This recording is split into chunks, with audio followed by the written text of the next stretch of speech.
Kalau kita terlalu fan kepada seorang ustadz, ini nggak baik. Kalau ustadz tersebut, syekh tersebut, secerdas apapun syekh, sealim apapun, sebertakwa apapun, jangan jadikan dia sebagai figur. Cukup jadikan ucapannya saja sebagai sarana untuk kita meneladani Rasulullah SAW, meneladani para sahabat, para tabi'in, tabi'ut tabi'in, dan ulama-ulama salaf yang datang setelah mereka, dan mereka telah meninggal di atas tauhid dan sunnah. Karena kalau kita terlalu ngefan kepada seorang syekh, kepada seorang ustadz, akhirnya sampai lebay, begitu dia pindah prinsip, bisa jadi kita akan terbawa. Atau paling tidak kita akan banting setir ala ustaz medang ka futur pulam dayo. Debitnya kan ustaz medang pubut yan. Pulam dayo teh ti urang lemah imang kahim alasan. Mau ustaz ta neraka getah ta neraka hati. Kalangan sebenarnya kan. Makanya kalau belajar guru itu ambil ucapannya saja. Itu pun kalau ucapannya tidak bertentangan dengan Al-Qur'an dan hadis kata Imam Malik. Kalau kita banyak melihat kepada perbuatannya, dia bukan malaikat. Di masa para sahabat saja ada yang jatuh ke dalam zina. Dia bukan malaikat. Cukup ambil ilmunya dan jadikan ilmu yang dia berikan sebagai sarana kita menjadikan Nabi, para sahabat, para tabi'in dan ulama-ulama yang telah meninggal di atas kebaikan sebagai figur kita.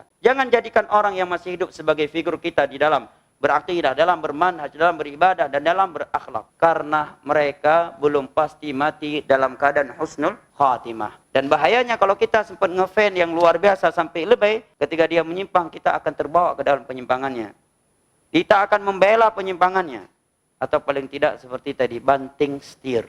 Kalau prinsip dia, figur saya bukan syekh. Karena beliau masih hidup. Bukan ustadz ini. Beliau guru saya. Beliau cerdas. Beliau punya ilmu. Tapi dalam masalah figur, bukan beliau figur saya. Figur saya Rasulullah SAW. Figur saya para sahabat, para tabi'in, 4 imam madhab, dan ulama-ulama yang datang setelahnya. Dan mereka telah meninggal di atas kebaikan. Beliau guru saya. Jazakallah khair. Saya doakan, saya balas kebaikan. Tapi untuk melihat perbuatannya sebagai contoh untuk saya, enggak. Walaupun memang lagi benar, lagi baik. Khawatir nanti ketika dia menyimpang, saya akan terbawa dengan ini. Akan membuat kita istiqamah jamaah. Dan akan membuat kita punya jati diri dan tidak suka lebay bin alay kepada guru. Tidak suka lebay. Ya. Jamaah ini generasi, banyak zaman sekarang ini, apalagi generasi micin. Terlalu lebay. Senyuman ustadz pun dijadikan petunjuk buat dia. Masya Allah, kalau saya lihat senyuman dia, sejuk hati saya.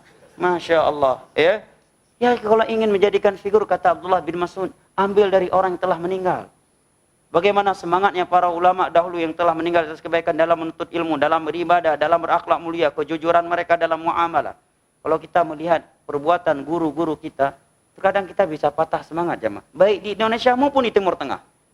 Terkadang ada guru ketika mengajar, Masya Allah, rupanya pas jumpa kita di luar masjid, lain lagi. Jadi dia bukan malaikat.